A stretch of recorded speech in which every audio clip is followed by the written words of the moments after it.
Hello dear learners, welcome to another session of learning, and today we are going to see a very important topic, which is cover letter.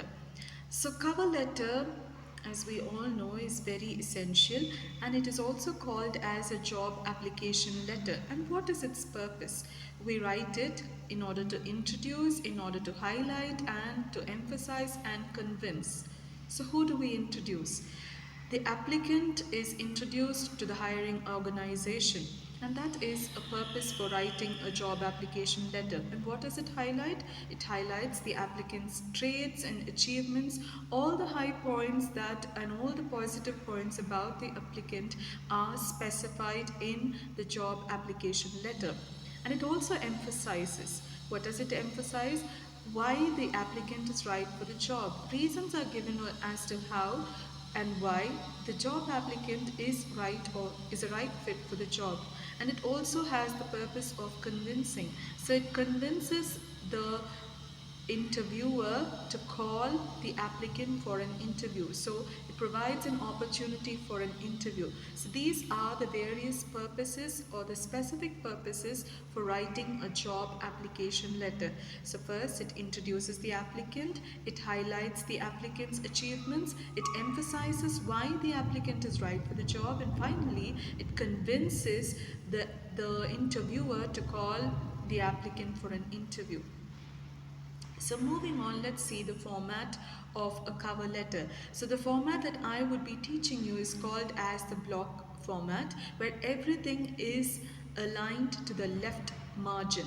And we see that it has various parts. So it begins with the address line. The address line starts off with the sender's address, and we see that punctuation marks are not used in the address. Next is it is followed by the date line. There are various ways in which the date could be written, either the month in full, the day, comma and the year, or dashes could be used in between the month, the year and the date. Otherwise, you could also write it the date, the abbreviated form of the month, and finally the year. So these are the different ways in which the date line could be represented in a cover letter, and it's followed by an address line of the receiver.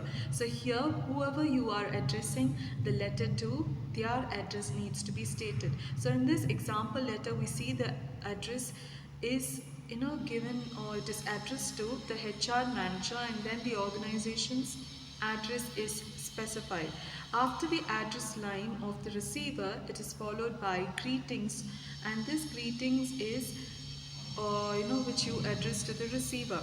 So if you know if the gender of the person, then you could use madam or sir if you know. But suppose you do not know the gender of the person you are writing to, then it could be written in this way, madam slash sir. And now commonly the word dear is also being accepted universally as a greeting, and so it's not necessary that you should write respected sir or respected madam. Dear also could be used. After the greetings line, we have the subject line. The subject line, in a nutshell, briefly it says what the application letter is about. So here the application is for the post of assistant manager. So that is briefly written. So what position are you applying for is briefly stated in the subject line.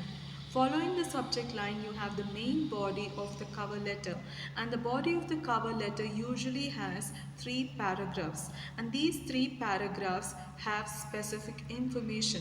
And in the following slide, I'll be teaching you the method in which the body of the cover letter needs to be composed. After the body of the letter, you have something called as the superscription. Superscription is where you mention yours sincerely, yours faithfully, and over here we see that the word yours does not have an apostrophe. It's just written as yours, yours sincerely, and then a comma. Following this superscription, we have the signature of the applicant, and below which the full name of the job applicant is given, and that is given within brackets and in uppercase. And we also see that following the full name, We also have the enclosure. Suppose you are having some attachments with the cover letter, then all those are specified under the header enclosures, ENCLS dot in the abbreviated form, and then a list is given in the order of how it's been attached. So here the list is CV, copies of testimonials, and reference letter. So it's essential that this format of a letter is followed. Now I will teach you how to write the body of the letter. So the writing style followed here is called the pyramid style, wherein there are three paragraphs and each paragraph has a specific information. So the first paragraph has the most important point, which is the position for which you are applying or how you got to know about the vacancy. So all that is specified in the first paragraph. In the second paragraph, it describes the skills and experience of the applicant that is related to the job that they are applying for. How it is relevant is emphasized in the second paragraph. Following the second paragraph, the third paragraph is the conclusion paragraph, and it gives additional information, and also a request for in calling for an interview is also made in the third concluding paragraph. So we see that in the pyramid style there are three paragraphs. The first paragraph is the introduction. It talks about what position you're applying and how you got to know about the vacancy. Second paragraph, it highlights the skills and experience, while the third, it adds information and also it requests for interview. So let's go back and see the sample letter once again. So first stanza, it needs to talk about what position are you applying for. I am applying for the position of assistant manager, which you recently advised in the evening times. So the source is also specified in the first paragraph, following which the second paragraph, it needs information about skills and experience. So during the past 3 years, I have worked part-time as a sales associate at Callaway and Company, the largest department store in the tri-state area. I was twice voted Employee of the Month. I received this award in recognition of my service to customers. Callaway and Company also promoted me to Assistant Manager of my department. So all the second stanza, second paragraph talks about is your experience and the skill that you have. The last paragraph gives additional information and also a request for call for interview. So let's see what is stated in this sample cover letter. I'm graduating in June with an associate's degree in retailing. My grade point average is 3.6, and I have taken courses in marketing and sales as well as in accounting.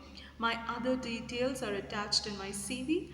I look forward to speaking with you in the near future and discussing what I can contribute to your organization. So we see that this letter has followed the pyramid style of writing. So it's essential that you put in the relevant information, and one thing that you need to remember is do not repeat information. So let's go on to the do's and don'ts that you need to keep in mind when writing a covering letter. So first is be very objective. Don't be very subjective, be very objective in the information that you are stating. Use language in such a way that it grabs the attention of the recruiter. Do not use redundant terms, but use good language, error-free language. Effectively communicate reasons why you are an ideal candidate, and you have to give supporting evidence of why you are an ideal candidate for the job that you are applying for. And another important do that you need to follow is you need to be very honest with the details that you are sharing in the cover letter. Do not fabricate any information. Give all the information that is true about you and that has evidence to prove. Suppose you say that you're very good in using Microsoft Excel. Then you could have a certificate that states that you've completed a course on Microsoft Excel. So that would show, and it would also be a proof that you are an honest individual. And also focus on skills and highlight your skills. All your strengths, focus on it and highlight it. Use very simple language, use active words, uncomplicated sentences, and research a little bit about the organization before you start writing a cover letter. The don'ts, the things that you shouldn't do are: do not repeat whatever information you are going to add in your resume or your CV in your letter, cover letter. And do not record any information without proof. Everything should have supporting evidence, and it should be grammatically error free. So have a grammar check before you send in your application. And don't keep it too long. Keep it brief and precise. Let it not run for 2-3 pages, but one page, and that too very briefly. And do not mention anything negative about you. You may have negative qualities, but do not specify them in your cover letter. So these are some of the do's and don'ts that you need to keep in mind when drafting a cover letter.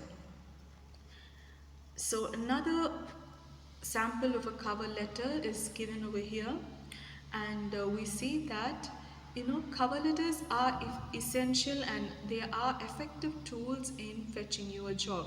So I hope you were able to remember all the essential things that you need to keep in mind when you are writing a cover letter, and I hope all of you are able to land your dream jobs in the future with the best cover letters. So thank you all for listening and happy learning. Thank you.